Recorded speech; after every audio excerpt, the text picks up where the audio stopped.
दिवाळी संपली होती. शहरात फटाके उडून, फराळ खाऊन आणि भेटवस्तू घेतल्यानंतरही चिटूचं मन अजून भरलं नव्हतं. तो खिडकीत बसून बाहेर बघत होता. सगळीकडे दिव्यांची रोषणाई, पण मनात थोडंसं रिकामं वाटत होतं. तेवढ्यात आजीचा फोन आला. तिनं प्रेमाने विचारलं, "काय रे चिटू, गावाला येणार का? आंब्याच्या झाडावर नवे मोहर आलेत आणि आपल्या टायगरला पण तुझी खूप आठवण येते."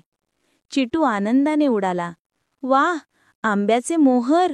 हो आजी, येतो ना, पण यावेळी आई-बाबांनाही घेऊन येतो."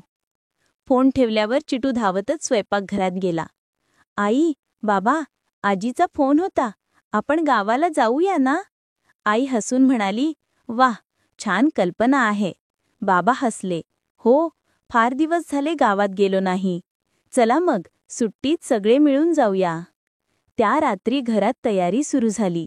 आई कपडे ठेवत होती, बाबा तिकीट बघत होते आणि चिटू आपला कॅमेरा आणि खेळणं बॅगेत ठेवत होता. "यावेळेस सगळं गाव फिरायचं," तो म्हणाला.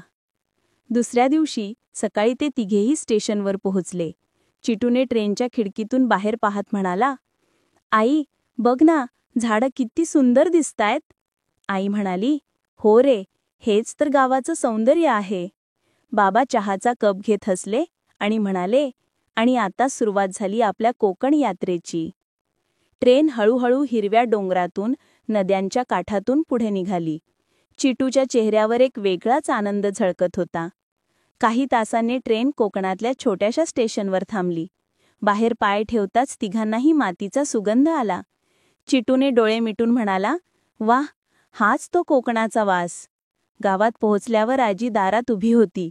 तिचे चेहऱ्यावर हसू आणि हातात गरम पोळी, तूप. "बघा, माझं कुटुंब आलं. चल, आधी पोळी खा," ती आनंदाने म्हणाली. टायगर कुत्रा शेपटी हलवत चिटूकडे धावत आला. चिटूने त्याच्या मानेभोवती हात घालून म्हणाला, "टायगर, मी आलो." संध्याकाळी आजीने दिवा लावला आणि सगळे एकत्र बसले. आजी गोष्टी सांगू लागली. राजे महाराजे, भूतप्रेत आणि जुन्या काळातील जादू सगळे तन्मयतेने ऐकत होते. रात्री चिटूने ठरवलं, "उद्या आपण सगळे मिळून नारळाच्या बागेत जाऊया." आजी डोळा मारत म्हणाली, "जा रे, पण सावध राहा, तिकडे काहीतरी गंमत असते म्हणतात सगळे." चिटू आणि त्याचे आईबाबा एकमेकांकडे पाहून हसले. "गंमत म्हणजे काय बरं?" चिटूने विचारलं. आणि अशा प्रकारे सुरू झाली त्यांच्या कोकणातील धमाल यात्रा. एक मजेदार, रहस्यमय आणि प्रेमळ गोष्ट.